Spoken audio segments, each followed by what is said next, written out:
translation of the Tao Te Ching, a book about the way and the power of the way. Being quiet, Chapter 9. Brim, fill the bowl, it will spill over. Keep sharpening the blade, you'll soon blunt it.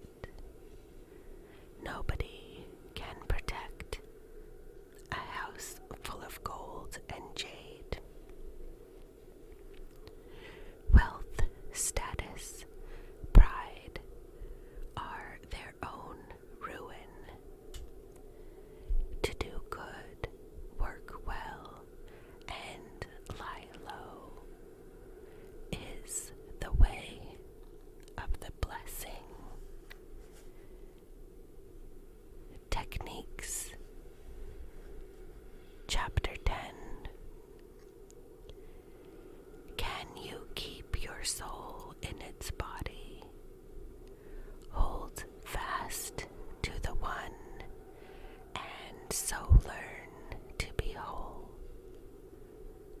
Can you center your energy?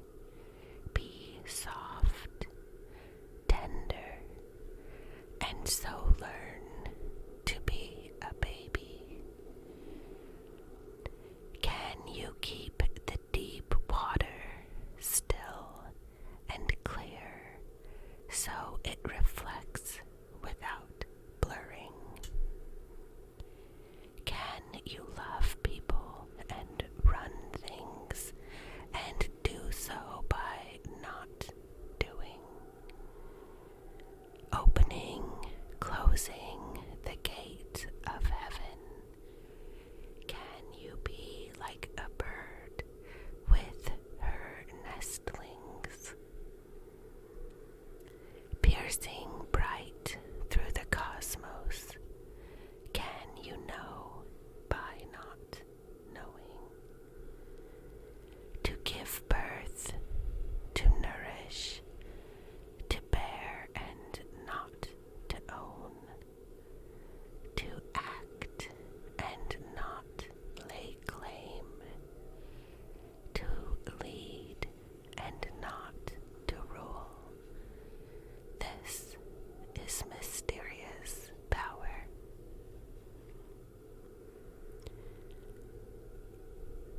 Most of the scholars think this chapter is about meditation, its techniques and fulfillments.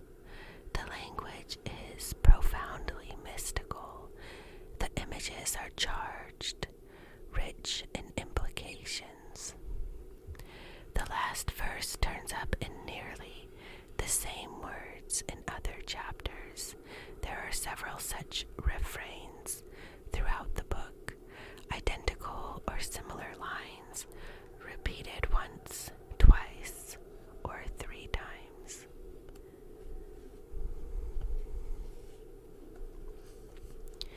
The uses of not, Chapter 11. 30 spokes meet in the hub. Where the wheel isn't is where it's useful. Hollowed out clay makes a pot. Where the pot is not is where it's useful. Cut doors and windows to make a room. Where the room isn't, there's room for you. So the profit in what is in the use of what isn't. One of the things I love about Lao Tzu is he is so funny. He's explaining a profound and difficult truth here. One of those counterintuitive truths that, when the mind can accept them, suddenly doubles the size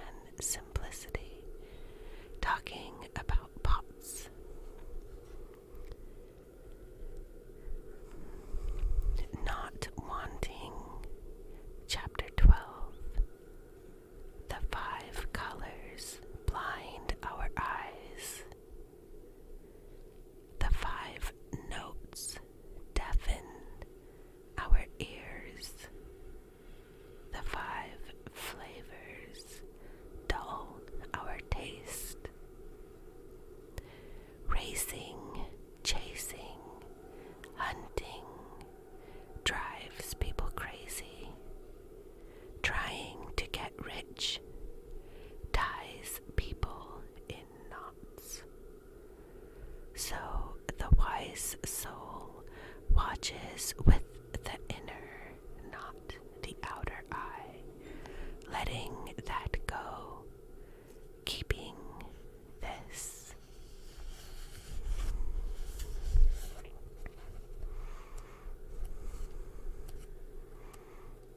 In the author's commentary on chapter 12, she says there are times Lao Tzu sounds very like Henry David Thoreau, but Lao Tzu was kinder. When Thoreau says to distrust any enterprise that requires new clothes, I distrust him. He is macho, flaunting his asceticism. Lao Tzu knows that getting all entangled with the external keeps us from the eternal. But see chapter 80, he also understands that sometimes people like to get dressed up. Shameless, chapter 13.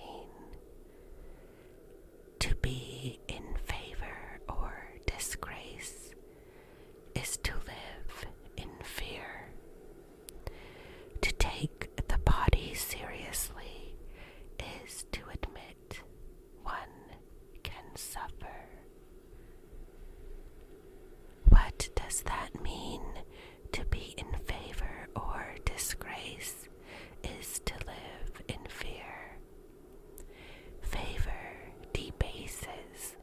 We fear to lose it, fear to win it. So to be in favor or disgrace is to live in fear. What does that mean? To take the body seriously is to admit one can suffer. I suffer because I'm a body. If I weren't a body, how could I suffer? So people who set their bodily good before the public good could be entrusted with the commonwealth. And people who treated the body politic as gently as their own body would be worthy to govern the commonwealth. Lao Tzu, a mystic, demystifies political power. Autocracy and oligarchy foster the beliefs that power is gained magically and retained by sacrifice, and that powerful people are genuinely superior to the powerless. Lao Tzu does not see political power as magic.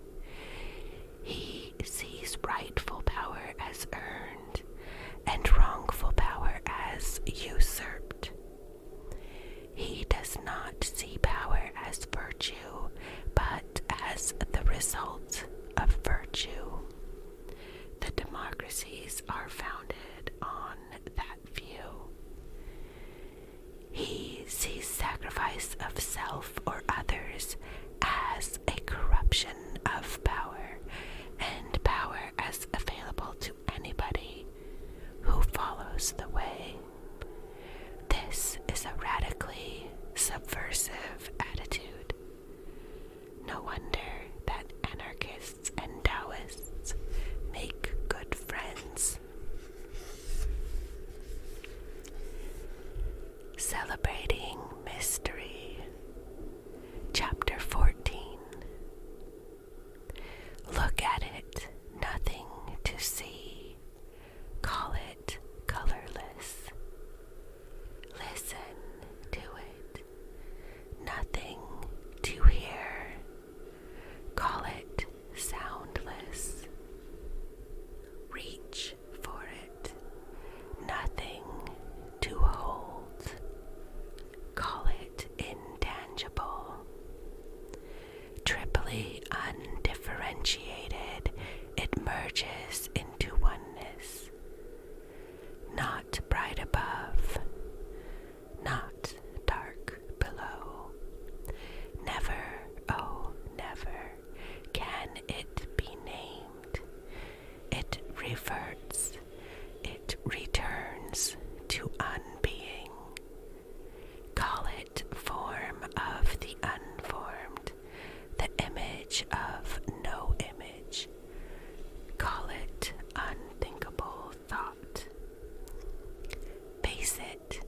no face.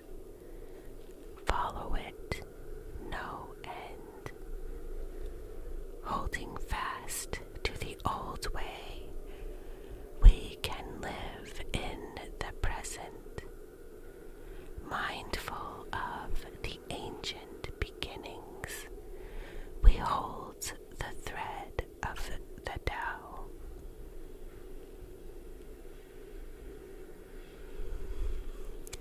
People of Power, Chapter 15. Once upon a time, people who knew the way were subtle, spiritual, mysterious, penetrating, unfathomable. Since they're inexplicable, I can only say what they seemed like. Cautious, oh yes, as if wading through a winter river. Alert, as if afraid of the neighbors. Polite and quiet, like house guests. Elusive, like melting ice. Blank, like uncut wood. Empty, like valleys. Mysterious, oh yes, they were like troubled water. Who can by stillness, little by little, make what is troubled grow clear? Who can by movement, little by little, make what is still go quick? To follow the way is not to need fulfillment. Unfulfilled one may live on, needing no renewal. In the first stanza, we see the followers of the way in ancient times, remote and inaccessible, but the second stanza brings them close and alive in a series of marvelous similes. I am particularly fond of the polite and quiet house guests. The images of the valley and of uncut or uncarved wood will recur again and again.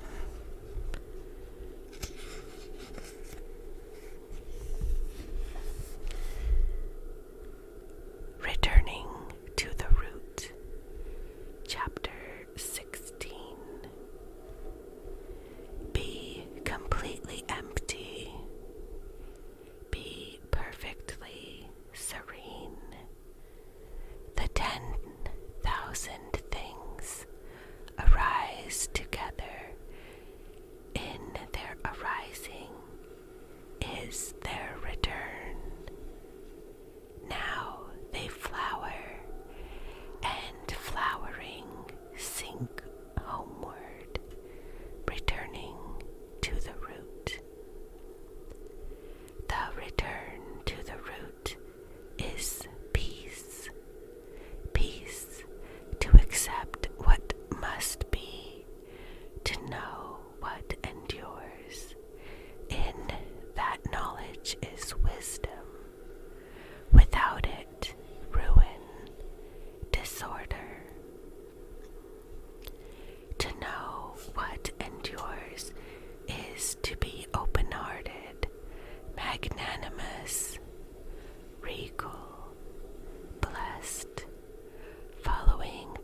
just seem incomprehensible or illegitimate or very troubling indeed.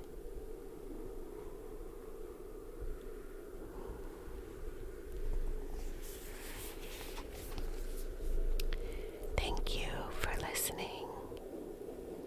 I hope you don't find that troubling, but rather poetry that your mind and heart can hold as we figure out how best to walk this path in this realm, and what way we choose to embody our existence here. I'm grateful to be walking with each of you.